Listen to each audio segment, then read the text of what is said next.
Jaya TV நேயர்கள் அனைவரையும் நாளை நமதே நிகழ்ச்சிக்கு அன்புடன் வரவேற்கிறோம். இன்னைக்கு நம்ம நிகழ்ச்சியில மேஷ ராசி முதல் மீன ராசி வரையிலான 12 ராசியினருக்கு இந்த வாரம், அதாவது நவம்பர் 24ஆம் தேதி முதல் 30ஆம் தேதி வரைக்கும் எப்படி இருக்க போகுதுன்றதை தான் நம்ம பார்க்க போறோம். அது மட்டும் இல்லாம நேயர்களுடைய சந்தேகங்களுக்கு அவங்களுடைய ஜாதகத்தின் அடிப்படையில் ஜோதிட தீர்வுகளையும் கேட்டு தெரிஞ்சுக்க போறோம்.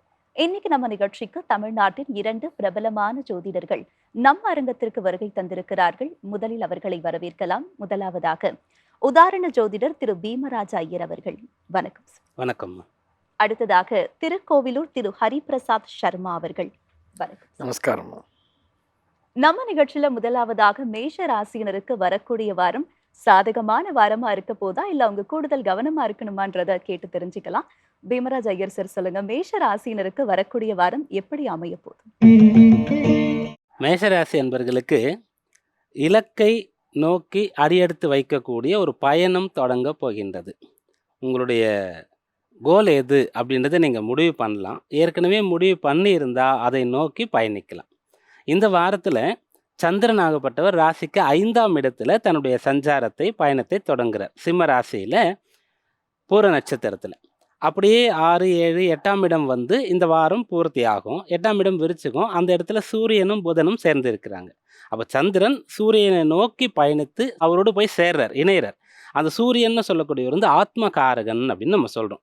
அப்போ நம்ம எல்லாருமே ஆத்மா, ஜீவாத்மா, பரமாத்மா கிட்டேருந்து வந்திருக்கோம். ஏதோ ஒரு காரணத்திற்காக இங்கே நம்ம வந்திருக்கோம். ஒவ்வொருத்தருக்கும் பிறவியின் நோக்கம் ஒன்று இருக்கிறது. அப்போது உங்களுக்கு என்ன நோக்கன்றதை தெரிஞ்சுட்டு அதுக்கான பயணத்தை நீங்கள் செய்யலாம். இப்போது இந்த வாரத்தில் சூரியனும் புதனும் 8ஆம் இடத்துல இருக்காங்க. போன வாரத்துலேயும் அங்கே தான் இருந்திருப்பாங்க. அடுத்த வாரமும் அங்கே தான் இருந்தாலும் பலன்கள் மாறும். ஏன்னு சொன்னால் அந்த சூரியன் புதனோடு சந்திரன் வந்து சேரப்போகிறாரு. மறுபடியும் சூரியன் புதன் சந்திரன் 3 பேரும் உங்களுடைய ராசிக்கு அந்த 8ஆம் இடத்துல வந்து சேரணும்னு சொன்னால் சந்திரன் அடுத்த மாதத்திலே மீண்டும் வருவார். ஆனால் சூரியன் அப்படியே போயிட்டு மீண்டும் வருவதற்கு 1 வருட காலம் ஆகும். அதனால் ஒவ்வொரு நாளின் பலனும் மாறுபடும். அது நமக்கு பலன் தரும். ஒவ்வொரு வாரத்தின் பலனும் மாறுபடும். எதனால் இதை சொல்கிறோன்னா, இந்த வாரத்தை நீங்கள் பயன்படுத்தி கொள்ளணும் அப்படின்றதுக்காக. அப்போ இந்த வாரத்தில் நீங்கள் எதுக்காக பிறந்திருக்கிறோம், என்ன பண்ணணும், நம்மால் நம்ம குடும்பத்துக்கு என்ன நடக்கும், நம்மால் உலகத்திற்கு என்ன நடக்கும், நமக்கு நம்ம என்ன பண்ணிக்க முடியும், அப்படியாக சிந்தித்து செயல்படலாம். இந்த வாரத்தில் ஏகாதசி இருக்கிறது. ஸ்மார்த்த வைஷ்ணவ ஏகாதசின்னு சொல்லி 2 நாள் வரும். பிரதோஷ விரதம் இருக்கிறது.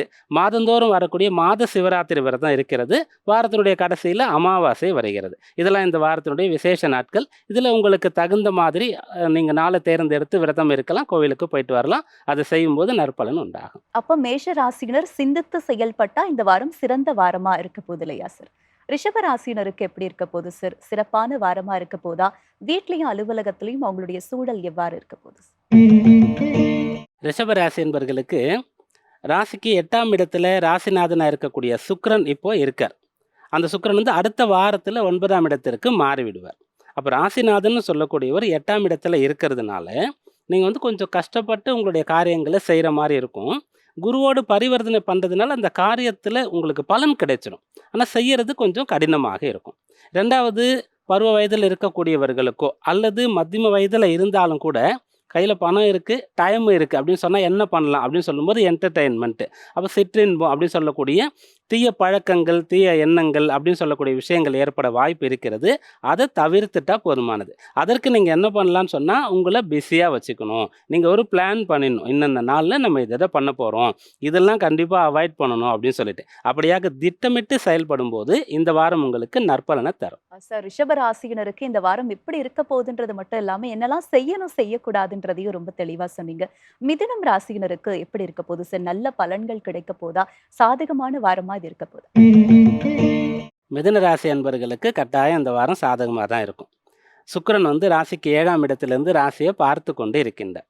பொதுவாக நம்ம இந்த பலன் சொல்கிறதுல ஜாதகத்தை வைத்து ஒரு தனிநபருக்கு லக்னத்திலிருந்து 7ஆம் இடத்துல சுக்கிரன் இருக்குன்னு சொல்கிறதுக்கும், இப்போ வார பலன், தினப்பலன், மாத பலன், வருட பலன் சொல்கிறதுக்கும் வித்தியாசங்கள் இருக்கிறது.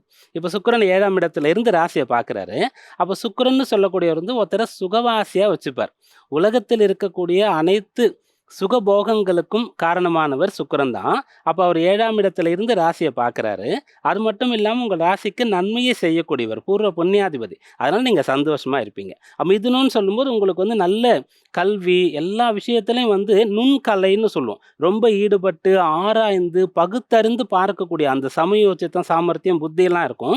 அதை இப்போ நீங்கள் டெவலப் பண்ணிக்கலாம். அந்த புதனோடு சுக்கிரன் சேர்றாருன்னு சொல்லும்போது கலையிலையோ அல்லது மருத்துவம் சம்பந்தமாகவோ பொதுவாக அறிவியலோ ஏதோ ஒன்றில் ஆராய்ச்சி செய்யக்கூடிய அளவிற்கு கூட நீங்கள் உங்களை வளர்த்து கொள்ளலாம். அப்போ ஒரு பக்கம் சந்தோஷமாக இருக்கும், இன்னொரு பக்கம் அந்த சந்தோஷம் உங்களுடைய டார்கெட்டை நீங்கள் அச்சீவ் பண்ணுறீங்க இல்லையா, ஜெயிக்கிறீங்க இல்லையா, வெற்றி பெறீங்க இல்லையா, அதனால கிடைக்கக்கூடிய சந்தோஷமாகவும் இருக்கும். சார், மிதுனம் ராசினருக்கு இந்த வாரம் எப்படி அமைய போகுதுன்னு சொன்னீங்க. மற்ற ராசினருக்கான வார பலன்களை பார்க்கறதுக்கு முன்னாடி நேரொருவர் சந்தேகம் கேட்டிருக்காங்க, என்னன்னு பார்க்கலாம். சுஜித் பொள்ளாச்சியில பிறந்திருக்காங்க சார்.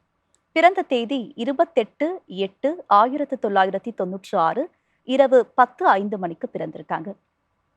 ஐயா, நான் கடந்த 2 ஆண்டுகளாக உடன் பணிபுரியும் ஒரு பெண்ணை காதலிக்கிறேன். ஆனால் எங்கள் வீட்டில் திருமணத்திற்கு ஒத்துக்கொள்ளவில்லை. அந்த பெண்ணையும் என்னால் பிரிய முடியவில்லை. நான் என்ன செய்வது? எங்கள் திருமணம் நடக்குமா? அப்படின்னு இருவிதமான கேள்விகளை கேட்டிருக்காரு. ஃபஸ்ட்டு வந்து திருமண சம்பந்தமான விஷயம் உங்களுடைய ஜாதகத்தில் எப்படி இருக்குன்றதை பார்த்துடலாம். நீங்கள் வந்து மேஷ லக்னம், சதய நட்சத்திரம், கும்பராசியில் பிறந்திருக்கீங்க. மேஷ லக்னம் சொல்லும்போது லக்ன அதிபதியாக செவ்வாய் இருக்கார். அந்த செவ்வாய் லக்னத்திற்கு 3ஆம் இடத்துல இருக்கார். 3ஆம் இடத்துல சுக்கிரனோடு சேர்ந்து இருக்கின்றார். சுக்கிரன் செவ்வாய் சேர்ந்து இருக்காங்க, 2 பேரும் சேர்ந்து இருக்கிறது 3ஆம் இடம். அந்த சுக்கிரன் சொல்லக்கூடியவர் 7ஆம் அதிபதியாகவும் கலத்திரஸ்தான அதிபதியாகவும் கலத்திர காரகனாகவும் இருக்கின்றார். அதனால உங்களுக்கு இந்த காதல் வயப்படணுன்றது ஜாதகப்படியே இருக்கிறது. அப்போ நீங்கள் வந்து தப்பு பண்ணல.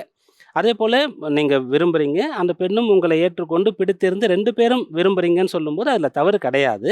ஆனால் வீட்டில் அக்செப்ட் பண்ணுவாங்களா, அது நடக்குமா அப்படின்னு கேட்டால் அவ்வளோ ஈஸியாக இருக்காது. கட்டாயம் அது ரொம்ப ஒரு பெரிய போராட்டத்திற்கு பிறகு, அதாவது நீங்கள் வந்து ரொம்ப நேரடியாக வந்து பெற்றோரிடத்தில் வந்து நல்ல பொண்ணு நீங்கள் விசாரிங்க, குடும்பத்தில் போய் பாருங்கள், இதே போல் என்ன மாதிரியே படிச்சிருக்காங்க, நான் வேலை செய்கிற இடத்துல வேலை செய்கிறாங்க, அப்போ தகுதி இருக்குது, அப்படி எல்லாம் சொல்லி கன்வின்ஸ் பண்ணி காத்திருந்து அவர்களை சம்மதிக்க வைத்து பண்ணால் திருமண வாழ்க்கை நல்லா இருக்கும்.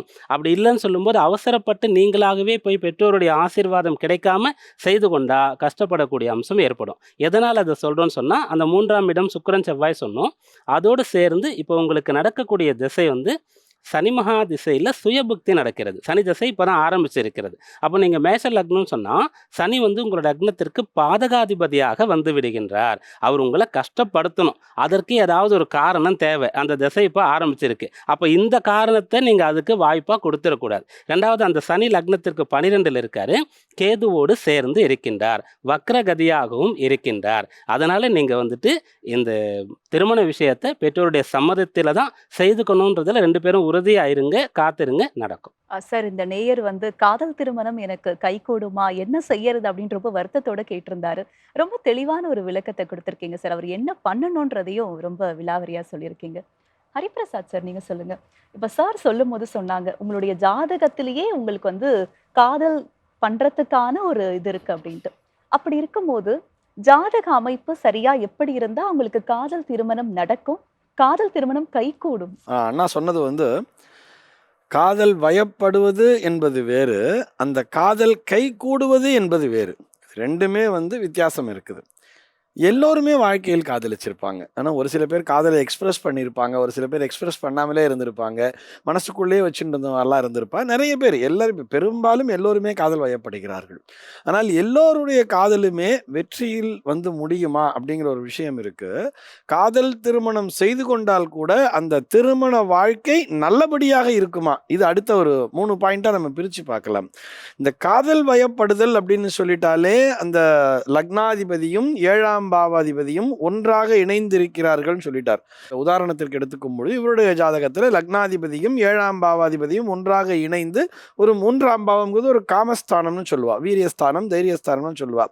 அந்த இடத்துல போய் உட்கார்ந்துட்டு இருக்கும் பொழுது இந்த காதல் வெற்றி பெறுமா அப்படிங்கிறது ஒரு கொஸ்டின் மார்க்குள்ளே தான் வரணும். ஆனால் வந்து அந்த பையன் வருத்தப்பட்டுறக்கூடாத வேலை பார்க்குறாங்கிறதுனால அதை கொஞ்சம் உங்களுடைய பெற்றோருடைய சம்மதத்தோடு பண்ணிக்கோங்க, இல்லைன்னா ரொம்ப கஷ்டப்படுவீங்கிறத ஒரு எச்சரிக்கையாகவே சொல்லியிருக்கிறார் அவர். இந்த காதல் திருமணம் கைகூட வேண்டும் என்று சொன்னால் 7ஆம் பாவமும் 5ஆம் பாவமும் ஒன்றோடு ஒன்று தொடர்பு கொள்ள வேண்டும். அதோடு 11ஆம் பாவமும் நல்லபடியாக இருக்க வேண்டும். இந்த 7ஆம் பாவமும் 5ஆம் பாவமும் தொடர்பு கொண்டால் காதல் திருமணம், அதாவது காதல் வந்து திருமணத்திலே முடிஞ்சிடும். 5ஆம் பாவமும் 7ஆம் பாவமும் லிங்க் ஆனாலும் சரி. எப்படி சொல்லணும்னா 7ஆம் பாவாதிபதி 5ல் இருக்கலாம், 5ஆம் பாவாதிபதி 7ல் இருக்கலாம். அதே மாதிரி இந்த 11லேயே அது சம்பந்தப்படும். 7க்குரிய அதிபதி போய் 11ல் உட்கார்ந்துட்டு இருக்கார் அப்படிங்கிற ஒரு விஷயம் வந்தால் கூட அங்கே வந்து அவர்கள் நினைத்ததை சாதிக்கக்கூடிய திறன்கிறது கொடுத்துடுறது. அது நல்லபடியாக சந்தோஷமாக அமையுமா அப்படிங்கிறது தான் அவருடைய அம்சம். நவாம்சம்னு சொல்கிறா இல்லையா, அது தீர்மானம் செய்யும்.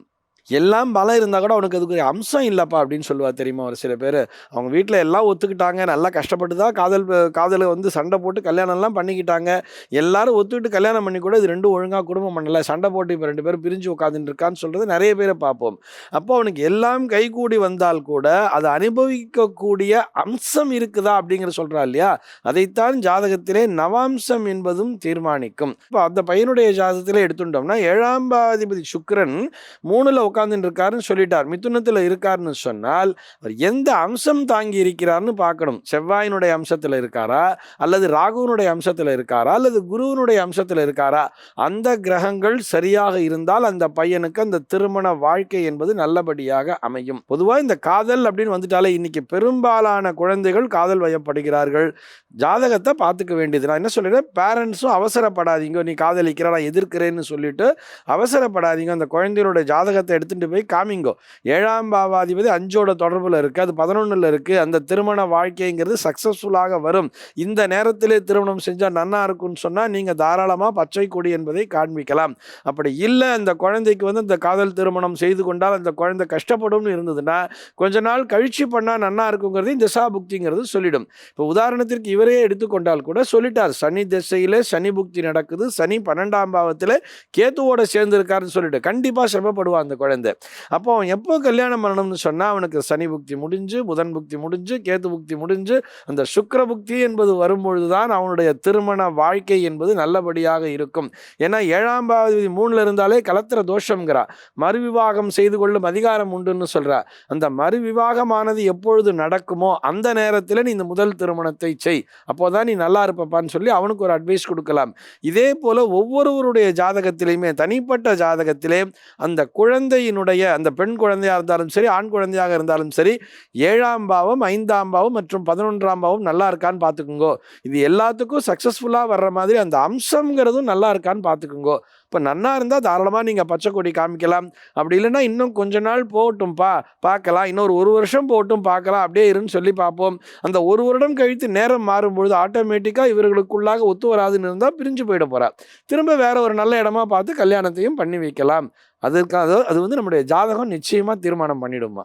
சார், ரொம்ப அழகா சொன்னீங்க. ஒருவருடைய ஜாதக அமைப்பு எப்படி இருந்தா அவங்களுக்கு காதல் திருமணம் நடக்கும், அந்த திருமண வாழ்க்கை நன்றாக போகும் அவங்களுக்கு அப்படின்றது. அது லைஃப் லாங் பர்மனெண்ட்டாக இருக்குமா இருக்காதாங்கிறதையும் அவருடைய ஜாதகமே சொல்லிடும். அடுத்ததாக கடக ராசியினருக்கு வரக்கூடிய வாரம் எப்படி அமைய போகுதுன்றதை கேட்டு தெரிஞ்சுக்கலாம். பீமராஜ் ஐயர் சார் சொல்லுங்க, கடக ராசியினருக்கு இந்த வாரம் எப்படி இருக்க போகுது? கடகராசி அன்பர்களுக்கு இந்த வாரம் அனுகூலமாக இருக்க போகின்றது. எந்த வகையில் அப்படின்னு கேட்கும்போது, அரசாங்க ரீதியாக உங்களுக்கு ஏதாவது காரியம் நடக்கணும் அப்படின்னு சொன்னால் அதற்கான முயற்சிகளை நீங்கள் செய்யலாம். அரசு உத்தியோகம்தான் பார்ப்பேன் அப்படின்னு சொல்லி நீங்கள் இருந்தால் அதற்கான முயற்சிகளை இப்போ நீங்கள் செய்யலாம். அரசாங்கத்திடத்திலிருந்து உங்களுக்கு வந்து ஒரு கான்ட்ராக்ட் வரணும், நீங்கள் வந்து பிஸ்னஸ் பண்ணுறீங்கன்னு சொன்னால் அதற்கான முயற்சிகள் செய்யலாம். வழக்கு வியாஜ்யங்களில் வந்து தீர்வு கிடைக்கக்கூடிய அம்சம் இருக்கிறது. தந்தை வழியிலிருந்து கிடைக்கக்கூடிய பூர்வீக சொத்து சம்பந்தமான விஷயங்கள் அனுகூலமாக இருக்கும். உங்களுடைய ராசின்னு சொல்லக்கூடியது வந்து செவ்வாயால் இப்போ ஆக்கிரமிக்கப்பட்டு இருக்கின்றது. ராசிநாதன் சந்திரன் ராசிக்கு 2ஆம் இடத்துல சிம்ம ராசியில் தன்னுடைய பயணத்தை தொடங்கி விருச்சிக ராசியில் பூர்த்தி செய்கிறார். அப்போது விருச்சிகம்னு சொல்லக்கூடிய செவ்வாயுடைய வீட்டில் சூரியன் இருக்கார், அந்த செவ்வாய் கடக ராசியில் இருக்காரு, அந்த சந்திரன் சூரியனுடைய வீட்டில் இருக்கார். இப்படியான ஒரு பரிவர்த்தனையோடு இந்த வாரம் தொடங்குகின்றது. அப்போ மேற்சொன்ன விஷயங்கள் உங்களுக்கு நடக்குன்றதுக்கான கிரகங்களுடைய அனுகூல பலன் இதுதான். இதற்கு பிறகு உங்களுடைய 100% முயற்சி உழைப்பு இருந்தால் கட்டாயம் அந்த பலனை நீங்க பெறலாம். அப்போ கடக ராசியினருக்கு ஒரு அனுகூலமான வாரமா தான் இந்த வாரம் அமைய போகுதுன்னே சொல்லலாம் இல்லையா சார்? சிம்ம ராசியினருக்கு எப்படி இருக்க போகுது சார்? சாதகமான வாரமா இருக்க போதா இல்ல அவங்க கவனமா இருக்கணுமா சார்? சிம்மராசி அன்பர்கள் இந்த வாரத்தில் கொஞ்சம் பக்குவமாக இருக்கணும். இயற்கையிலேயே ஒவ்வொரு நபருக்கும் ஒரு குணாதிசயம் இருக்கும், அதை மாற்றிக்கொள்ளவே முடியாது. தசாபக்தின்னு சொல்லக்கூடியது வந்து நம்ம நல்லா இருப்போம், கஷ்டப்படுவோம் அப்படின்ற நம்முடைய செல்வ வளத்தையோ, நம்முடைய ஆரோக்கியத்தையோ சொல்லுமே தவிர, ஒரு மனிதனுடைய குணம் என்பது மாறாது. அப்படி சிம்ம ராசி நீங்கன்னு சொன்னா, நீங்க ஒரு ஆளுமையான நபர். யாருக்கும் கீழ்ப்படிய மாட்டீங்க. எதற்காகவும் இறங்கி போக மாட்டீங்க. வேலையில ஒரு பிரச்சனைனா கூட உங்க மேல தப்பில்ல. உங்கள ரொம்ப டார்ச்சர் பண்ணா தூக்கி போட்டு வந்துட்டே இருப்பீங்க. வேலை போயிட்டா இந்த மாசம் நம்ம என்ன பண்ணுவோம்? இஎம்ஐக்கு என்ன பண்றது? பிள்ளைங்களோட ஃபீஸ் அப்படிலாம் யோசிக்கவே மாட்டீங்க. வந்து தான் அத யோசிப்பீங்க. அப்படியான குணாதிசயம் கொண்ட நபர் நீங்க. ஆனா இப்போ இந்த காலத்துல, இந்த வாரத்துல கொஞ்சம் பக்குவமா இருக்க வேண்டிய அவசியம் இருக்கின்றது. முதல்ல ராசியில சந்திரன் இருந்து வாரம் தொடங்குகின்றது.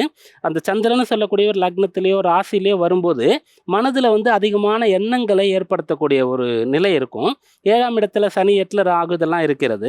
அது இல்லாம உங்க ராசிக்கு 5ல இப்போ சுக்கிரன் இருக்கார். அதனால நீங்க நிதானமாகவும், பக்குவமாகவும் இருந்தா, அனைத்து நாள்லயும் உங்களுடைய அனைத்து பணிகளையும் மிகச்சிறப்பாக செய்து முடிக்க முடியும். அப்படி இல்லைன்னு சொல்லும்போது, காரியம் பெருசா, வீரியம் பெருசான்ற ஒரு கேள்வி உங்களுக்கு வரும். அப்ப எது தேவைன்றதை நீங்க முடிவு பண்ற மாரி இருக்கும். அப்ப சுருக்கமா சொல்லணும்னா சிம்ம ராசியினர் நிதானமாக சிந்தித்து செயல்படணும் இந்த வாரத்துல இல்லையா சார்?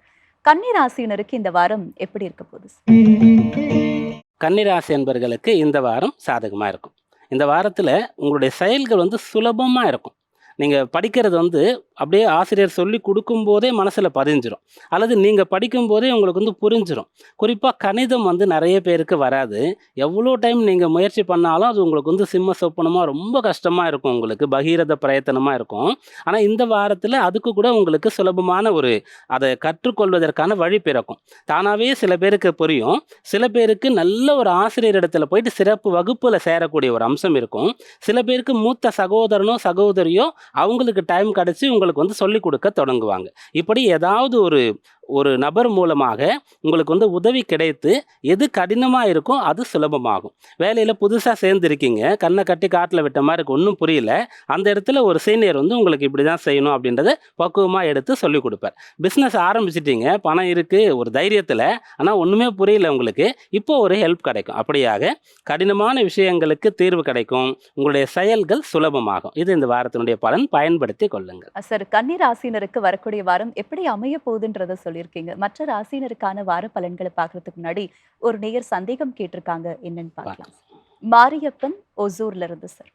பிறந்த தேதி 19/10/1979 காலை 8:40 மணிக்கு பிறந்திருக்காரு. பிறந்த ஊர் பெங்களூர் சார். ஐயா, நான் இன்ஜினியரிங் படித்துவிட்டு ஒரு மென்பொருள் நிறுவனத்தில் பணிபுரிந்து வந்தேன். கொரோனா காலகட்டத்தில் எனக்கு வேலை போய்விட்டது. அதன் பிறகு குறைவான சம்பளத்தில் பணியாற்றி வருகிறேன். எப்போது எனக்கு நல்ல சம்பளத்துடன் கூடிய வேலை கிடைக்கும்னு கேட்டிருக்காரு. உத்திர நட்சத்திரம் 4ஆம் பாதம் கன்னியா ராசியில நீங்க பிறந்திருக்கீங்க. லக்னம் வந்து விருச்சக லக்னம். விருச்சக லக்னம்னு சொல்லும்போது உங்க லக்னத்திற்கு 10ஆம் பாவமாக வரக்கூடியது சிம்மம். அந்த சிம்மத்திற்கு அதிபதியான சூரியன் உங்க லக்னத்திற்கு 12ஆம் இடத்துல இருக்கார். அப்போ ஜீவனாதிபதின்னு சொல்லக்கூடிய சூரியன் வந்து 12ஆம் இடத்துல மறைந்து நீச்சம் பெற்று இருக்கார். அங்கே சுக்கிரன் இருக்கிறதுனால அவருக்கு வந்து நீச்ச பங்கம் கிடைக்கிறது. ஆனாலும் நீச்சத்திற்கு போயிட்டு, அதாவது நீங்கள் வேலையை விட்டுட்டீங்க, வேலை போயிடுச்சு, திரும்ப கிடைக்கல, கிடைச்சாலும் நல்ல சேலரியோட கிடைக்குமான்ற ஒரு டவுட் உங்களுக்கு இருக்குது. அதுதான் அந்த நீச்சத்தின் பலன். ஆனால் அவர் நீச்ச பங்கம் அடைகிறார். அதனால மீண்டும் நல்ல உத்தியோகம் கிடைக்கும். ரெண்டாவது, உங்களுடைய லக்னம் விருச்சகம்னு பார்த்தோம். லக்ன அதிபதியாக இருக்கக்கூடிய செவ்வாயும் லக்னத்திற்கு 9ஆம் இடத்துல நீச்சமாகத்தான் இருக்கார். அப்போது நீச்சத்திற்கு பிறகு, வீழ்ச்சிக்கு பிறகு, தோல்விக்கு பிறகு தான் நீங்கள் வந்து சாதிக்கணுன்றது உங்களுடைய ஜாதகத்தில் இருக்குது. அந்த ஒரு காலகட்டம் தான் இதுவே தவிர நீங்கள் தளர்ந்து போயிட வேண்டாம். முன்னை விட இன்னும் நீங்கள் உற்சாகமாக ஊக்கத்தோடு முயற்சி பண்ணுங்கள். நல்ல வேலை உங்களுக்கு கிடைக்கும். எப்போ கிடைக்கும் அப்படின்னு பார்க்கும்போது, நீங்கள் உத்திர நட்சத்திரம் சூரியனுடைய திசையில் பிறந்தீங்க. இப்போ உங்களுக்கு குரு மகா திசை நடந்து கொண்டிருக்கிறது. குரு திசையில் இப்போ சுக்கிரபுக்தி நடக்கின்றது. இந்த சுக்கிரபுக்தி வர ஜூன் மாதத்தோட முடியுது. அதன் பிறகு சூரியன், சந்திரன், செவ்வாய் என்ற புக்திகள் எல்லாம் உங்களுக்கு சாதகமாக இருக்கும். அப்போ வர ஜூன் மாதத்துக்குள்ளே, அந்த ஜூன் மாதம் நீங்கள் வேலைக்கு போகிறதுக்கான ஒரு அமைப்பு இருக்குது. அதுக்குள்ளே கிடைச்சிரும். சார், இந்த நேயர் ரொம்ப ஒரு எதிர்பார்ப்போடு கேட்டிருந்தாரு, நல்ல சம்பளத்தோட எனக்கு எப்போ வேலை கிடைக்கும்னு. உங்களுடைய பதில் அவருக்கு ஒரு மிகப்பெரிய நம்பிக்கையை ஏற்படுத்தும்னே சொல்லலாம் சார். ஹரிபிரசாத் சார், நீங்க சொல்லுங்க. இப்போ பொதுவா எல்லாருடைய ஆசையும் எதிர்பார்ப்பும் நல்ல சம்பளத்தோட நல்ல வேலை கிடைக்கணும்னு. ஜாதக அமைப்பு எவ்வாறு இருந்தா அது சாத்தியம்? நல்ல சம்பளத்தோட நல்ல வேலை. இந்த நல்ல வேலைங்கிறது அவரவருடைய மனதை பொறுத்தது. இப்போ உதாரணத்திற்கு இந்த ஜாதகரை எடுத்துப்போமே, அவர் என்ன சொல்லியிருக்காருன்னா, நான் ஒரு பெரிய கம்பெனியில் ஒரு மென்பொருள் அப்படின்னு சொல்லிட்டார். சாஃப்ட்வேரில் இருந்தேன் அப்படின்னு சொல்கிறார். சாஃப்ட்வேர்னால என்ன, ஒரு ஏசி ரூமில் ஒரு சொஃபஸ்டிகேட்டடாக உட்காந்துட்டு இருப்பா. ஒரு தனியாக அது சம்பளம் கிடைக்கிறது, அப்புறம் அந்த ஒரு எல்லாமே AC, they are need of AC இல்லையா, ஒரு ஏசி ரூமில் ஒரு சுகவாசியாக உட்காந்துட்டு பண்ணிட்டு இருந்திருப்பார். இப்போ அவருக்கு என்ன ஆலோசனை சொல்லணும்னா, அவர் சொல்லிட்டார், உங்களுக்கு லக்னாதிபதியும் நீச்சமாக இருக்கிறார், ஜீவனஸ்தானாதிபதி 10ஆம் இடத்திற்கு அதிபதியும் நீச்சமாக இருக்கிறார், 12ல் போய் மறைஞ்சிருக்கிறாருங்கிறதையும் சொல்லிட்டார். எந்த கிரகமுமே மறையாது. மறைவு ஸ்தானம்னு 6, 8, 12 சொல்லுவா. அந்த மறைவு ஸ்தானம்னு ஏன் சொல்கிறான்னா, நேரடியாக பலனை சொல்லாதே, மறைத்து சொல் அப்படிங்கிறத தான் அந்த மறைவு ஸ்தானம்னு சொல்லியிருக்கா. அவர் நீச்ச பலம்னு ஒன்று சொன்னார் இல்லையா, அதற்கு என்ன பொருள் அப்படின்னு சொன்னால், நீச்சமான இடத்துல போய் நீ வேலை பார்த்தீங்கன்னா அது உனக்கு நல்ல வேலை. சார், நீச்சமான இடம், உச்சமான இடம்லாம் ஒரு இடம் கிடையாது. அதாவது என்ன பண்ணணும்னா, இவர் ஒரு சொஃபஸ்டிகேட்டடாக சௌகரியமாக ஒரு ஏசி ரூமில் உட்காந்துட்டு வேலை பார்த்தா இவருக்கான சௌகரியம் என்பது கிடைக்காது. அப்போ இவர் என்ன பண்ணணும், இவருக்கு 12ஆம் இடத்துல அந்த ஜீவனஸ்தானாதிபதி உட்காந்துட்டு இருக்கார், 9ஆம் இடத்துல இவர் லக்னாதிபதியே உட்காந்துட்டு இருக்காருன்னா, இவர் அலைந்து திரிந்து செய்யக்கூடிய பணியை எடுத்துக்கொள்ள வேண்டும். அதுவும் எப்படின்னா, ஒன்றுமே தெரியாத மனிதர்களுக்கு சென்று புரிய வைக்க வேண்டும். நீச்சமான மனிதர்கள்னே கூட எடுத்துக்கலாம். நீச்சமான மனிதர்கள்னால் நான் அவர்களுடைய ஒரு தரத்தை வைத்து சொல்லலை, அவர்களுக்கு அது சம்பந்தப்பட்ட அறிவு என்பதே இருக்காது. இவர் என்ன சப்ஜெக்டில் எடுத்துகிட்டு இருக்காரோ, என்ன நாலேஜ், என்ன வேலை பார்க்க போகிறாரோ அது அவர்களுக்கு புரிய வைத்து, அவர்களுக்கு சுத்தமாக புரியாது, கொஞ்சம் கஷ்டப்படணும். அவர்களுக்கு அதை புரிய வைத்து செய்ய வேண்டிய வேலையை செய்தால் அது அவருக்கான நல்ல வேலையாக இருக்கிறது. இப்போ நம்ம நல்ல வேலைன்னு எதை சொல்லுவோம், நிறைய பேர் பார்த்தோம்னா மைன்ஸில் ஒர்க் பண்ணுறவா இருப்பா, சுரங்கத்தில் ஒர்க் பண்ணுவா. ஆனால் அதுவும் நல்ல வேலையில் இருக்கிறவாள் இருக்கா இல்லையா, அங்கேயே நல்ல வேலையை செய்பவர்களும் இருக்கிறார்கள். ஆனால் நமக்கு இங்கேருந்து பார்க்கும்போது ஒரு டேஞ்சரான வேலையாக கூட தெரியும். மலையினுடைய உச்சியிலே பணியாற்றுவார்கள். நிறைய பேர் பார்த்தோம்னா ஸ்பேஸில் போய் ஒர்க் பண்ணிட்டு இருக்கா. அப்போ ஸ்பேஸ் அப்படிங்கிறதுலாம் அங்கேருந்து உருப்படியாக அவள் உயிரோட திரும்ப வருவாளாங்கிறதே கஷ்டம். நம்ம யோசிக்கிறோம், அது ஒரு டேஞ்சரான வேலைன்னு பார்க்குறோம். ஆனால் அவர்களை பொறுத்தவரை அது நல்ல வேலையாக இருக்கிறது. நல்ல வேலை, அந்த நல்ல வேலை இல்லை அப்படிங்கிறதெல்லாம் அது நம்முடைய மனநிலையை பொறுத்தது. அதுதான் லக்னம்ங்கிறது சொல்லும். ஆக நம்ம எதை டிசைட் பண்ண, நமக்கு நல்ல சம்பளத்தோடு இருக்குமா, நீ ஒரு நீச்சமான இடத்திலே சென்று பணியாற்றினால் உனக்கான தன லாபம் என்பது கிடைக்கும். இப்போ இந்த மாதிரி மனிதர்களை நம்ம என்ன அட்வைஸ் கொடுக்கலாம்னா, உங்களுக்கு 12ல் பேரை போய் உட்காந்துருச்சுப்பா, 9ல் வேற போய் அந்த லக்னாதிபதி இருக்கார், நீ அந்நிய தேசம் செல்றதுக்கு பாரு. அந்நிய தேசம்னா கூட ஒரு சொஃபஸ்டிகேட்டான கண்ட்ரி. நம்ம எல்லாருக்குமே ஓவர்சீஸ்ன்னு சொன்னாலே அமெரிக்கா, லண்டன் இப்படி தான் ஞாபகத்துக்கு வருது. அந்த மாதிரி இல்லாமல் நீ ஒரு என்ன சொல்லலாம், சூரியனுடைய ஆதிக்கம் பெற்ற பாலைவன பகுதி, ஒரு ஆப்பிரிக்கா மாதிரி கண்ட்ரீஸில் கூட போய் நீ வேலை பார்க்கலாம். ஒரு ஆப்பிரிக்கா நாட்டிலலாம் உனக்கு வேலை, உனக்கு ட்ரான்ஸ்ஃபர் கிடைக்கிது, உனக்கு ஏதோ ஒரு ஆப்பர்ச்சுனிட்டி கிடைக்கிறதுன்னு சொன்னால் அங்கே நீ சென்றால் இந்த சுகத்தை விட்டு விட்டு நீ இருக்கணும்னு நினச்சா உனக்கான சம்பாத்தியம் என்பது நல்லபடியாக இருக்கும். இதற்கான வழிகாட்டுதல்கள் அவரவருடைய ஜாதகமே நல்லபடியாகவே காமிச்சு கொடுத்துருமா. இப்பயே அவருக்கான ஆப்பர்ச்சுனிட்டிங்கிறது வரலாம். ஆனால் அவர் இங்கிருந்து, ஏன்னா அவர் பெங்களூர்லேயே பிறந்துட்டு ஓசூர்லேயே வாழ்ந்துட்டு இருக்காரு, அந்த மாதிரி ஒரு சுகமான ஒரு பகுதியில் இருக்கிறதுனால அங்கேருந்து போகிறதுக்கான மனசுங்கிறது அவருக்கு வரல. ஆனால் அவர் தேடினால் அவருக்கு ஆப்பிரிக்கா போன்ற நாடுகளில் கூட அவருக்கு வேலைங்கிறது கிடைச்சிடும். இந்த சுகத்தை எதிர்பார்க்காமல் இவர் சென்றால் அங்கே பணி என்பது அவருக்கு நிரந்தரமாக இருக்கும்னு தான் நம்ம அவருக்கான ஆலோசனையை சொல்லணும்.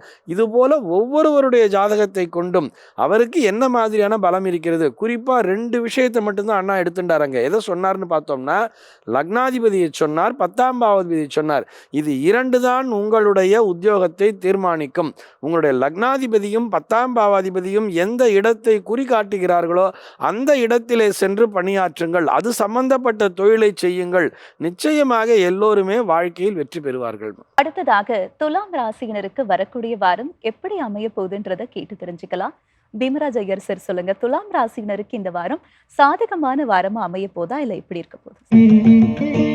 துலா ராசி அன்பர்கள் இந்த வாரத்தில் குடும்ப நபர்களையும் அலுவலகத்தில் உடன் பணிபுரியக்கூடியவர்களையும் கொஞ்சம் அனுசரித்து போக வேண்டியது இருக்குது. 2 பக்கமுமே நீங்கள் பேலன்ஸ் பண்ணி தான் ஆகணும். வேலையில் டென்ஷன் வீட்டில் காமிக்கக்கூடாது. வீட்டில் ஏதோ ஒரு பிரச்சனை, அதோடு வேலையில் போய் அந்த மனநிலையிலேயே நீங்கள் ஒர்க் பண்ணக்கூடாது. உங்களுடைய அந்த ராசிக்கு 2 பக்கமும் கிரகங்கள் இருக்கின்றது. 12ல் கேது இருக்கார், ரொம்ப நாளாக இருக்கார், அவர் ஆண்டுகோள்ன்றதுனால. இப்போ சூரியன் 2ஆம் வீட்டில் இருக்கார். அந்த 2ஆம் வீட்டில் சூரியனோடு புதன் சேர்ந்து இருக்கார். அதை வாக்குஸ்தானம் அப்படின்னு சொல்லுவோம். அப்போ நீங்கள் பேசுகிறதுக்கு சூரியனை பயன்படுத்துகிறீங்களா, புதனை பயன்படுத்துகிறீங்களான்றதை பொறுத்து உங்களுடைய நிம்மதி இந்த வாரத்தில் இருக்கும். அது என்ன சூரியனை புதனை பயன்படுத்துறதுனா, புதன்னா சமயோசித்தமா ரொம்ப சாஃப்டாக ஜென்டிலாக அவங்களுக்கு ஏற்ற மாதிரி சொல்லி பேசுறது. சூரியன்னு சொன்னால் நீங்கள் இருக்கக்கூடிய மனநிலையில் கோபத்தோடையோ வேகத்தோடையோ அவசர ஆத்திரத்தோடையோ பேசுறது. அதனால் பேச்சில் கவனமாக இருக்கணும். பிறரை எல்லா சூழ்நிலையிலையும் நீங்கள் அனுசரித்து போகணும். அதை மட்டும் கடைபிடிச்சிட்டா போதுமானது. இந்த வாரத்தில் பண வரவு இருக்கும், வேலை நல்லா போகும், ஆரோக்கியம் இருக்கும், எல்லாம் நல்லா இருக்கும். சார், துலாம் ராசியினருக்கு வீட்லயும் அலுவலகத்திலயும் அவங்க சூழல் எப்படி இருக்க போது, எப்படி இருந்தா நல்லதுன்றத ரொம்ப தெளிவா சொன்னீங்க சார். விருச்சிகம் ராசியினருக்கு வரக்கூடிய வாரம் எப்படி அமைய போகுது? நட்பலன்கள் கிடைக்குமா? எப்படி இருக்க போகுது? விருச்சிக ராசி என்பர்களுக்கு இது ஒரு பொன்னான காலம் அப்படின்னு நான் சொல்லுவேன். நீங்கள் பயன்படுத்தி கொள்ளணும். சூரியன் வந்து உங்கள் ராசியில் இப்போ இருக்கார். பொதுவாக சூரியன் வந்து எங்கெல்லாம் இருந்தால் நல்லது அப்படின்னு கேட்டால், அவர் வந்து ஒரு இயற்கை அசுப கிரகத்தின் வரிசையில் வருவார். 3, 6, 11ஆம் இடங்களில் இருக்கலாம், 10ல் இருந்தாலும் கூட பரவாயில்லை அப்படின்ற மாதிரி இருக்கும். ஆனால் இது போல் ராசியில் சூரியன் வரும்போது, லக்னத்தில் சூரியன் வரும்போது, ஒருத்தர் வந்து சுய முயற்சியினால் மிகப்பெரிய நிலையில் அடையலாம். நிறைய கோவில் இருக்கு. ஆனால் சில கோவிலில் சுயம்பு மூர்த்தி, சுயம்புவா இந்த விக்கிரகம் வந்தது, இந்த சுவாமி வந்தார் அப்படின்னு நம்ம சொல்லி ரொம்ப விசேஷமாக பார்ப்போம். அப்படியாக நீங்கள் சுயம்புவாக உங்களுடைய சொந்த முயற்சியில் மிகப்பெரிய சாதனைகளை செய்யறதுக்கான ஒரு காலகட்டம் இது. ராசியில் சூரியன் இருக்கார். அதுவும் எப்போ வந்திருக்கார்? உங்கள் ராசிநாதன் செவ்வாய் நீச்சமாக இருக்கும்போது, நீங்கள் தளர்ந்து போயிருக்கும் போது வந்திருக்கார். அதனால் அதை பயன்படுத்தி கொள்ளுங்க. உற்சாகமாக இருங்க. நிறைய பிளான் பண்ணுங்க. உங்களுடைய பொழுதுபோக்கு ஓய்வை கொஞ்சம் குறைச்சிக்கங்க. அதாவது நல்ல ஆரோக்கியமாக இருக்கக்கூடியவர்கள் கொஞ்சம் குறைத்து கொண்டு பாடுபடுங்க, படிங்க, உழைங்க, அற்புதமாக வருவீங்க. சார், தொடக்கத்திலே சொல்லிட்டேங்க, விருச்சிகம் ராசினருக்கு பொன்னான காலம். ஆனா அவங்க கரெக்டா யூஸ் பண்ணிக்கணும் இல்லையா சார்? தனுசு ராசினருக்கு இந்த வாரம் எப்படி இருக்க போகுது? தனுர் ராசி என்பர்கள் இந்த வாரத்தில் நோய் நொடியிலிருந்து மீண்டு வருவதற்கான முயற்சிகளை செய்யலாம். வைத்தியம் பார்த்து கொண்டு இருக்கிறீங்க, உங்களுக்கு ஒரு உடல் உபாதை இருக்கிறது, சரியாகிற மாதிரி உங்களுக்கு ஒரு எண்ணம் வரலன்னு சொன்னால் அந்த வைத்திய முறையை மாற்றலாம். நம்ம என்ன பண்ணுவோம்னா வைத்தியரை மாற்றுவோம். ஒரு ஹாஸ்பிட்டல் போவோம், அந்த டாக்டரை பார்ப்போம், நமக்கு சரியாகாது. வேற ஒரு ஹாஸ்பிட்டல், வேற ஒரு டாக்டரை பார்ப்போம். சில சமயத்தில் அது கை கொடுக்கலாம். ஆனால் அந்த வைத்திய முறை, இப்போ அலோபதி, நீங்கள் ஆங்கில மருத்துவத்தின்படி உங்களுடைய நோயை தீர்க்கணும்னு முயற்சி செய்து கொண்டு இருந்தால் அது உங்களுக்கு சரியாக கேட்கலன்னு சொன்னால் நீங்கள் மாற்று மருத்துவங்கள், சித்தா, ஆயுர்வேதா, யுனானி, அக்குபஞ்சர் நிறைய இருக்கிறது, ஹோமியோபதின், இதில் ஏதாவது ஒன்று ட்ரை பண்ணலாமான்றதை நல்லா ஆலோசித்து உங்களுடைய உடல் வந்து ரொம்ப தீவிரமான பிரச்சனை இல்லாத போது நீங்கள் முடிவுகளை எடுக்கலாம். அதுபோல் மாற்று வழிகளை நீங்கள் சிந்திக்கலாம். இது வந்து நோய்க்கு பொருந்தும், கடன் பிரச்சனையை தீர்க்கறதுக்கு பொருந்தும், வேலையில் இருக்கக்கூடிய நெருக்கடி, உங்களுடைய சுயதொழில் வியாபாரத்தில் இருக்கக்கூடிய போட்டி பிரச்சனைகள், இதிலிருந்தெல்லாம் விடுபடுவதற்கு மாற்று சிந்தனை, மாற்று வழி உங்களுக்கு இந்த வாரத்தில் கை கொடுக்கும். சார், தனுசு ராசினருக்கு இந்த வாரம் எப்படி அமைய போகுதுன்னு சொன்னீங்க. மற்ற ராசினருக்கான வார பலன்களை பார்க்கறதுக்கு முன்னாடி நேர் ஒரு சந்தேகம் கேட்டிருக்காங்க சார், என்னன்னு பார்க்கலாம். வேதிகா, சென்னை சார். பிறந்த தேதி 2/2/1987 பிற்பகல் 2:15 மணிக்கு பிறந்திருக்காங்க. ஐயா, அண்மையில் என்னை பரிசோதித்த மருத்துவர்கள் எனக்கு மோசமான உயிர்கொல்லி நோய் ஆரம்ப கட்டத்தில் இருப்பதாக கண்டறிந்துள்ளனர். எனக்கு 3 வயதில் பெண் குழந்தை இருக்கிறது. அவர்களுக்காகவாவது வாழ வேண்டும் என ஆசைப்படுகிறேன்.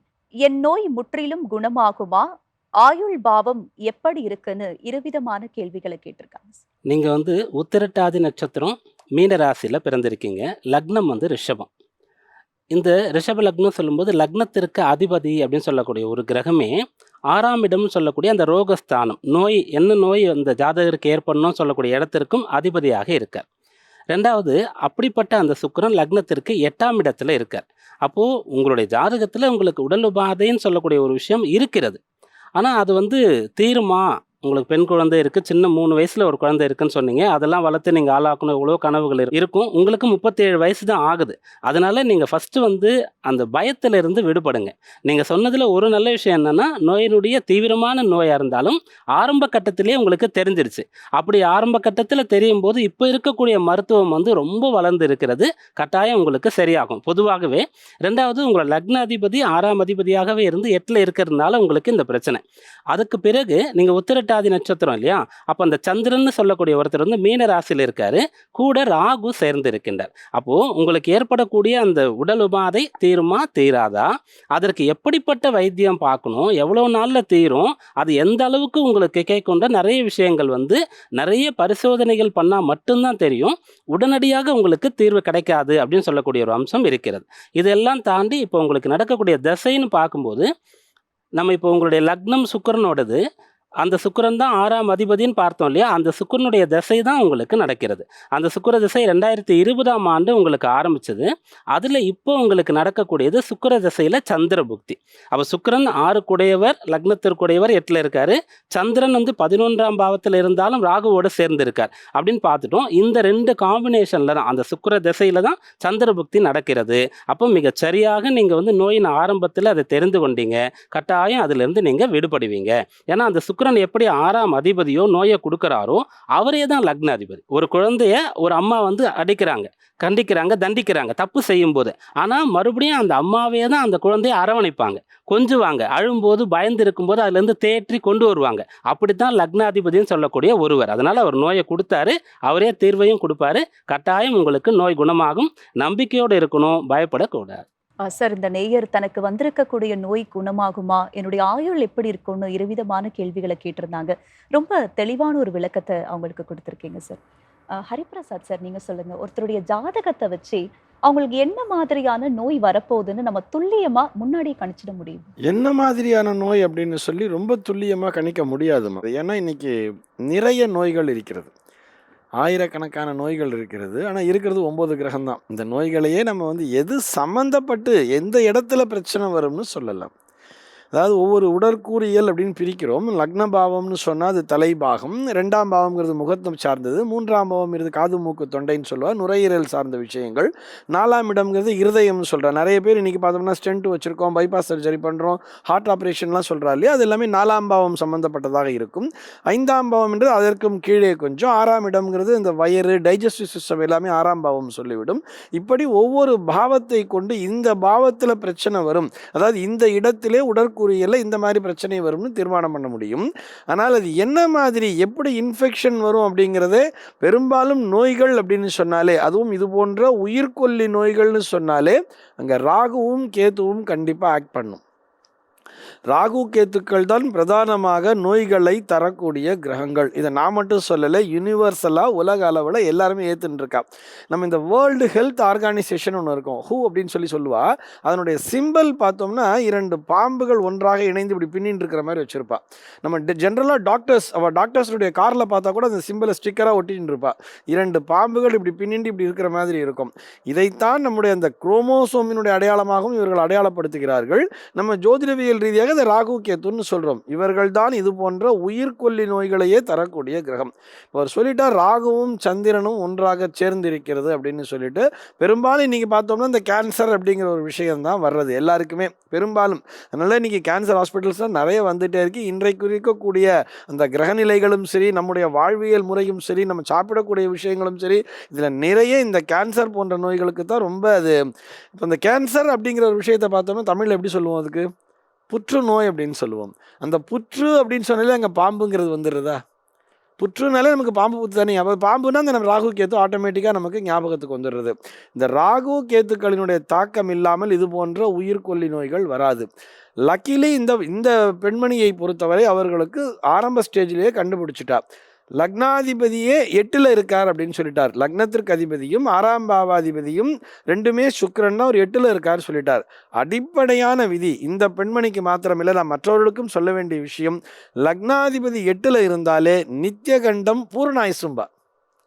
நித்தியகண்டம் பூரண ஆயுசுங்கிறது உங்களுக்கு பூரணமாக இருக்கிறது. நீங்கள் கவலைப்பட வேண்டாம்.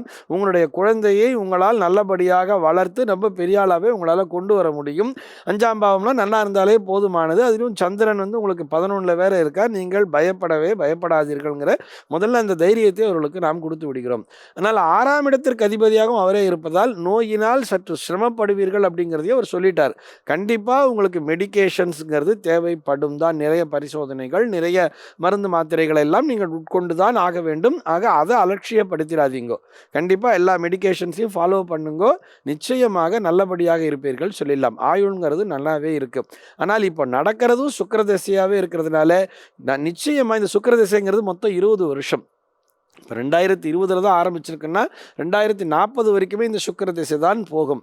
பெரும்பாலான அந்த நம்முடைய அந்த ஆயுள்ள அந்த பகுதிங்கிறது இந்த திசையிலே வந்துடும். இதை நீங்கள் வெற்றிகரமாகவே கடந்து விடுவீர்கள். அந்த நம்பிக்கையை நீங்கள் வளர்த்து கொள்ளுங்கள், நம்ம அவருக்கு சொல்கிறோம்.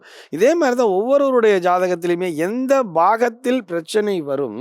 அதனால் நீங்கள் கொஞ்சம் கேர்ஃபுல்லாக இருந்துக்குங்கோ. அப்பப்போ இந்த திசையில் இப்போது இந்த அம்மா கொஞ்சம் முன்னாடியே பார்த்துருந்தா கூட சுக்கிர திசையில் ஒரு ஜாதகத்தை பார்க்கும் பொழுதே உனக்கு 6ஆம் பாவத்திற்கு அதிபதி லக்னாதிபதியாக வந்து 8ல் போயிருக்காருமா, அதனுடைய திசை வர்றது. அதனால் அப்பப்போ போய் செக் பண்ணிக்கோ. ஒரு மாஸ்டர் செக்கப்புங்கிறது இந்த வயசுலேருந்து ஒரு 6 மாதத்துக்கு ஒரு தடவை நீ பண்ணிட்டே இருங்கிற ஒரு ஆலோசனையை ஜோதிடரால் கண்டிப்பாக சொல்லிவிட முடியும் இதே போன்ற ஜாதக அம்சத்திற்கு. ஏன்னா 6ஆம் பாவம் அப்படின்னு வந்துட்டாலே ரோகம்னு சொல்லிட்டார். ரோகம் தான், ரோகஸ்தானம்னு சொல்கிறது. அது ரோகத்தை மாத்திரமில்லை, கடனை கொடுக்கலாம், பிரச்சனைகளை கொடுக்கலாம். அதற்கு லக்னாதிபதியும் ஸ்ட்ராங்காக இருக்கணும். லக்னாதிபதி ஸ்ட்ராங்காக இருந்துட்டால் இவர்களுக்கு கடன் சம்பந்தப்பட்ட பிரச்சனைகள் தான் வரும், அல்லது எதிரியை எதிர்கொள்ளக்கூடிய பிரச்சனைகள் வரும். ஆனால் இவர்களுக்கு லக்னம் என்கின்ற அந்த சோல் அப்படிங்கிற ஒரு விஷயமே வீக்காக இருக்குது. உடல்நிலையை பற்றி சொல்லக்கூடிய அந்த சந்திரன் இருக்கக்கூடிய அந்த ராசியிலே கூட ராகுவும் சேர்ந்திருக்கிறதா அதுவும் வீக்காக இருக்குது. ஆனால் குரு என்பவர் இவருடைய ஜாதகத்திலே பலமாக இருக்க வேண்டும். அந்த குருங்கிற ஒரு பலமாக இருக்கிறதுனால தான் இவர்களால் இந்த அளவிற்கு அதை சர்வை பண்ணி ஈஸியாக கண்டுபிடிக்க முடிஞ்சது. திங்க் 87 அப்படின்னு வரும்பொழுது கிட்டத்தட்ட மீனத்தை ஒட்டித்தான் இருக்க வேண்டும். ஒன்று மீனத்தில் இருக்கணும், இல்லை மேஷத்தில் இருக்கணும். கும்பத்தில் இருக்கார், மீனத்தை ஒட்டி இருக்கார் அப்படின்னு வரும்பொழுது ஒரு மீனத்தோட அந்த தாக்கம்ங்கிறது வந்துடும் அவருக்கு. அந்த குருவினுடைய பலம் என்பது இந்த பெண்மணிக்கு இருக்கிறது. லக்னத்திலிருந்து 10ஆம் பாவத்திலேயே குரு இருக்கார். ஆக அந்த குருவினுடைய துணையோடு இந்த பெண்மணியால் அந்த நோயை வெற்றி கொண்டு வர முடியும் தான் நம்ம அவருக்கு சொல்லணும். சார், ஒருவருடைய ஜாதகத்தை வச்சு அவங்களுக்கு என்ன நோய் வரப்போகுது அப்படின்றத ஜாதக அமைப்பு மூலமா நம்ம ஓரளவுக்கு தெரிஞ்சுக்க முடியும். கண்டிப்பா தெரிஞ்சுக்க முடியும். அதிலிருந்து எப்படி நாம் காத்துக்கொள்ள முடியுங்கிறத உங்களுடைய ஜாதகம் நிச்சயமாக சொல்லிவிடும். அடுத்ததாக மகர ராசினருக்கு வரக்கூடிய வாரம் எப்படி இருக்க போகுதுன்றத நம்ம கேட்டு தெரிஞ்சுக்கலாம். பீமராஜ் ஐயர் சார் சொல்லுங்க, மகர ராசினருக்கு வரக்கூடிய வாரம் சாதகமான வாரமா இருக்க போதா, இல்ல அவங்க கூடுதல் கவனமா இருக்கணுமா? மகர ராசி என்பவர்களுக்கு இந்த வாரம் சாதகமாக இருக்கும். ஆனால் நீங்கள் ஒவ்வொரு விஷயத்தையும் மிகச்சரியாக செய்யணும். எங்கேயும் எதையும் விட்டுடக்கூடாது, தவறு செய்து விடக்கூடாது. ஒரு வேகத்தில், ஒரு அவசரத்தில், அல்லது செய்யக்கூடிய வேலையில் மனம் லயிக்காமல் ஏதோ ஒன்று நம்ம செஞ்சிட்ருப்போம். அப்போ பாடி ப்ரெசன்ட் மைண்ட் ஆப்சண்ட்டுன்னு சொல்லக்கூடிய ஒரு நிலையில் நீங்கள் இருக்கக்கூடாது. முழு கவனத்தோடு செய்யக்கூடிய பணிகள் உங்களுக்கு நல்லபடியாக நடக்கும். 11ஆம் பாவத்தில் சூரியன் புதன் சேர்ந்துருக்காங்க. புதன் உங்களுக்கு நற்பலனை தரணும். அதனால உங்களுடைய செயல்கள் நல்லபடியாக நடக்கும். ஆனால் 12ல் சுக்கிரன் இருக்கார், 7ஆம் இடத்துல செவ்வாய், 2ஆம் இடத்துல சனின்னு இருக்குது. அப்போ ஏதோ ஒரு இடையூறு, ஒரு தடை குடும்பத்தினாலோ அல்லது திருமணம் ஆன தம்பதிகளுக்கு வாழ்க்கை துணை மூலமாகவோ அல்லது பொருளாதார பிரச்சனையோ ஏதோ ஒன்று உங்களுக்கு இருக்கும். அதையே மனசில் வச்சுட்டு நீங்கள் உங்கள் வேலையை செய்யும்போது தவறு பண்ணிட வாய்ப்பு இருக்குது. அதனால் அதை தள்ளி வச்சுட்டு வேலையை முழு கவனத்தோடு செய்யுங்க, முழு கவனத்தோடு படிங்க. எதை பண்ணாலும் அந்த இடத்துல, அந்த லைவில், அந்த ப்ரெசண்ட்டாக நீங்கள் இருங்க. அப்படி இருக்கும்போது இந்த வாரம் சாதகமாக இருக்கும். அப்போ மகர ராசினர் செய்யக்கூடிய காரியத்தில் முழு கவனத்தோடு செயல்பட்டால் சிறந்த வாரமாக அமையும் இல்லையா சார்? கும்பராசினருக்கு எப்படி இருக்க போகுது? சரி, நான் கடந்த வார பலன்லேயே சொல்லியிருந்தீங்க அவங்களுக்கு நம்பிக்கையான வார்த்தைகள், கண்டிப்பா உங்களுக்கு நல்லதே நடக்கும் அப்படின்னு. இந்த வாரம் எப்படி இருக்க போகுது? கும்பராசி என்பர்களுக்கு இந்த வாரம் உங்களுடைய ராசிக்கு 7ஆம் இடத்துல சந்திரன் இருந்து ஆரம்பிக்கின்றது. அப்போ சந்திரன் சொல்லக்கூடியவர் உங்கள் ராசியை பார்க்குறார். கும்பராசின்னு சொல்லும்போது நீங்கள் பிறக்கும்போது அந்த சந்திரன் அந்த கும்பத்தில் இருந்திருப்பார். அவர் ராசியை பார்த்து வாரம் தொடங்குகின்றது. அப்புறம் சந்திராஷ்டமம் வரும். அதன் பிறகு 9, 10ஆம் இடத்துல சந்திரன் இந்த வாரத்தை பூர்த்தி செய்கிறார். அப்போ சந்திரன் சொல்லக்கூடிய ஒருத்தர் நீங்கள் பிறக்கும்போது அங்கே இருந்தார். அவர் உங்கள் ராசிக்கு எந்த வீட்டிற்கு அதிபதின்னு பார்க்கும்போது 6ஆம் இடத்திற்கு அதிபதியாக இருக்கார். அப்போது அவர் 7ஆம் இடத்துல இருக்கார். அப்போ நீங்கள் பழகக்கூடியவர்களிடத்தில் கடன் கேட்கக்கூடாது. இது ஒரு விஷயம். ரெண்டாவது, அதன் பிறகு அவர் 8ஆம் இடத்திற்கு வர்றார். அப்போது உடலை நீங்களாகவே கெடுத்து கொள்ளக்கூடாது. உங்களுடைய உணவு பழக்கம், உங்களுடைய உறக்கம் போன்ற விஷயங்கள் மிக சரியாக இருக்கணும். இந்த 2 விஷயங்களை இந்த வாரத்தில் நீங்கள் கடைபிடிச்சிங்கன்னா, அதாவது பிற இடத்துல கைமாத்தாகவோ அல்லது வட்டிக்கோ ஏதோ ஒன்று கடன் உதவி இந்த வாரத்தில் கேட்காதீங்க. ஆரோக்கியத்திற்கு முக்கியத்துவம் கொடுங்க. இதை செய்துட்டா இந்த வாரம் உங்களுக்கு சாதகமாக இருக்கும். சார், கும்பராசினருக்கு எப்படி இருக்க போகுதுன்னு சொன்னீங்க. மீனராசினருக்கு வரக்கூடிய வாரம் எப்படி அமைய போகுது? மீனராசி என்பவர்களுக்கு இந்த வாரம் ஒரு ஏற்றத்தை கொடுக்கக்கூடிய வாரமாக இருக்கும். வெளிநாட்டு பயணம், வெளிநாட்டில் போய் படிக்கணும், வேலை பார்க்கணும் அப்படின்னு சொல்லி நீங்கள் முயற்சி பண்ணிட்டு இருந்தீங்கன்னு சொன்னால் அதற்குண்டான அனுகூலம் இந்த வாரத்தில் உங்களுக்கு ஏற்படும். ராசியில் ராகுடைய சஞ்சாரம் இருக்குது. அதனால் நீங்கள் அந்த ராகு எப்போ ராசியில் வந்துச்சோ அதிலிருந்தே இப்போ இருக்கக்கூடிய நிலை நமக்கு சரியான நிலை இல்லை. இந்த இடத்துக்கு நம்ம ஓவர் குவாலிஃபைட், நம்ம இன்னும் பெரிய இடத்துக்கு போகணுன்ற எண்ணத்துக்கு வந்துட்டு இருப்பீங்க. அது வெளிநாடு போனால் தான் நடக்கும்னு ஒரு சிலர் நினச்சிருப்பீங்க. அவங்களுக்கு அதற்கான வாய்ப்பு கிடைக்கும். ராசியில் ராகு இருக்கிறதுனால 10ஆம் இடத்துல சுக்கிரன் இருக்காரு. அடுத்த வாரத்திலையும் கூட ஒரு 11ஆம் இடத்திற்கு தான் வரப்போகின்றார். அதனால ஏற்றம் பெறுவதற்குண்டான ஒரு வாய்ப்பு கிடைக்கும். பயன்படுத்தி கொண்டால் பலன் பெற முடியும். சார், நீங்களே சுருக்கமா சொல்லிட்டீங்க. ஏற்றம் கண்டிப்பா கிடைக்கும், ஆனா நம்ம அதை பயன்படுத்திக்கணும் அப்படின்னு. சார், நம்ம நிகழ்ச்சியுடைய நிறைவு பகுதிக்கு வந்திருக்கிறோம். இவ்வளவு நேரமா 12 ராசினருக்கான வார பலன்களையும் நேர்களுடைய சந்தேகங்களுக்கு அவங்களுடைய ஜாதகத்தின் அடிப்படையில் ஜோதிட தீர்வுகளை தெளிவாகவும் விளக்கமாகவும் சொன்னீங்க. நன்றி சார். நன்றி. நமஸ்காரம். என்ன நேர்களே, இந்த வாரம் நம்ம நாளை நமதே நிகழ்ச்சியில 12 ராசியினருக்கான வார பலன்களையும் நேர்களுடைய சந்தேகங்களுக்கு அவங்களுடைய ஜாதகத்தின் அடிப்படையில் ஜோதிட தீர்வுகளையும் கேட்டு தெரிஞ்சுக்கிட்டோம். இதே மாதிரி உங்களுக்கும் சந்தேகங்கள் இருந்தா உங்களுடைய பெயர், ஊர், பிறந்த தேதி, நேரம், பிறந்த ஊர் இது எல்லாத்தையும் கீழே கொடுக்கப்பட்டிருக்க வாட்ஸ்அப் நம்பருக்கு எங்களுக்கு அனுப்புங்க. உங்களுடைய சந்தேகங்களுக்கான தீர்வுகளை ஜோதிடத்தின் அடிப்படையில நாம கேட்டு தெரிஞ்சுக்கலாம். மீண்டும் அடுத்த நிகழ்ச்சியில் உங்களை சந்திக்கும் வரை உங்களிடமிருந்து விடைபெறுபவர் உங்கள் உமா.